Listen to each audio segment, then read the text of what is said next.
মন্ত্ৰী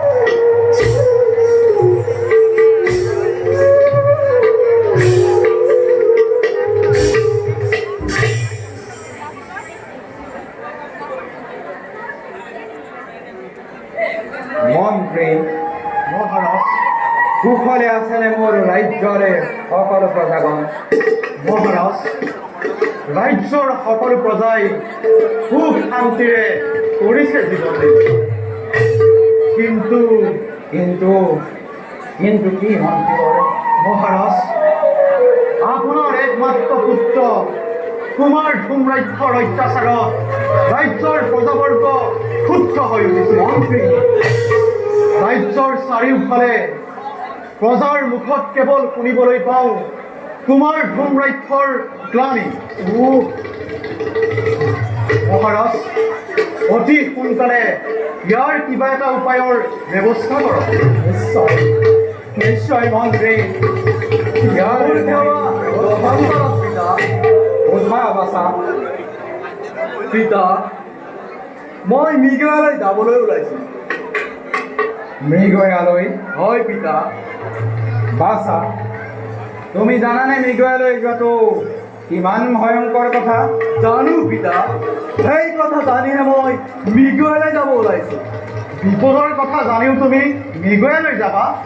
এয়া তোমাৰ কেনে আচৰণ কুমাৰ? তুমি অতি শীঘ্ৰে এই আশা ত্যাগ কৰা। মোৰ কথা কেতিয়াও সময় নহয় মন্ত্ৰী। পিতা, মোক অনুমতি দিবানে? তুমি মৃগয়ালৈ যাব নালাগে কুমাৰ। দিবা সংযত কৰি কথা ক'ব মন্ত্ৰী। মই ৰজাৰ ওচৰত অনুমতি বিচাৰিছোঁ, আপোনাৰ ওচৰত নহয়। বাচা, তুমি মৃগয়ালৈ যাব নালাগে।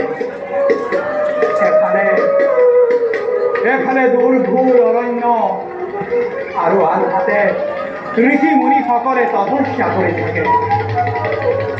সেই দুৰ্ঘোৰ অৰণ্যৰ এই হিংস্ৰ জন্তুৰ পৰা ৰক্ষা পালেও কিবা কাৰণত যদি ঋষি মুনিৰ কোপত পৰা তেন্তে তেন্তে ঘোৰ বিপদ হ'ব। বাচা, বিপদলৈ ভয় কৰি কৰ্ম ত্যাগ কৰাটো কাপুৰুষৰ লক্ষণ পিতা। ওপৰে নাই প্ৰয়োজন, লাগে মাথো অনুমতি। কওক পিতা, অনুমতি দিবনে নিদিয়ে? পিতৃ হ'লেও কৰ্ণদত্ত ৰজা, ৰাজ আজ্ঞা পালন কৰাটো প্ৰজাৰ কৰ্তব্য। পুত্ৰ হ'লেও তুমি প্ৰজা, গতিকে তুমিও ৰাজ আজ্ঞা পালন কৰিবই লাগিব। বাচা, তুমি মৃগয়ালৈ যাব নালাগে। আৰু যদি তুমি মোৰ আদেশ অমান্য কৰা তেন্তে তোমাক মই ত্যাগ কৰিবলৈ বাধ্য হ'ম। আৰু তাৰ বাবে এই ধুমৰাক্ষৰ কোনো আক্ষেপ নাই পিতা। বাচা, এতিয়াও সুধিছোঁ তোমাক হিত কৰি, তুমি মৃগয়ালৈ যাব নালাগে।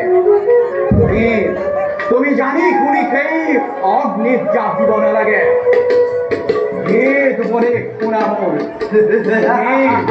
তুমি ত্যাগ কৰাহে মৃগয়া ৰাখা। পুত্ৰ বুলি ক্ষমা কৰাটো ৰজাৰ দুৰ্বলতা, আৰু তেনে দুৰ্বলতা মোৰ পিতৃ হ'লেও তেওঁৰ ৰূপতে এই ধুমৰাক্ষৰ নামাৰে গৰাকী। মই আহিলো পিতা। ওপৰে নালাগে।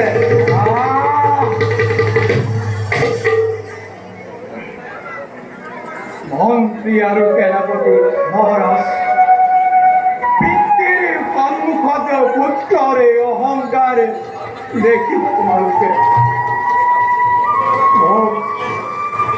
মোক এটি উপায় দিয়ক মন্ত্ৰীবৰ। মহাৰাজ, কুমাৰৰ সহায়ৰ বাবে ময়ো অৰণ্যলৈ যাত্ৰা কৰোঁ। নালাগে সেনাপতি, পৰুৱাৰে পাখি গজে মৰিবৰে হেতু মোৰ সেই কুলাংগাৰে পুত্ৰৰো পাখি গজিছে। তাৰ মৃত্যুৰ কাল চাপিলো চাৰি। আপোন বুদ্ধিত মৰিবলৈ যোৱা জনকে ৰক্ষা কৰিবলৈ ৰৈ তোমালোকো বিপদত পৰিব নালাগে সেনাপতি। নহয় মহাৰাজ, কুমাৰক অকলশৰে বিপদত পৰিবলৈ দিলে আমাৰ পবিত্ৰ ৰাজবংশত কলংক থাকিব। ব'লা সেনাপতি, কলম কৰাৰ নাই প্ৰয়োজন।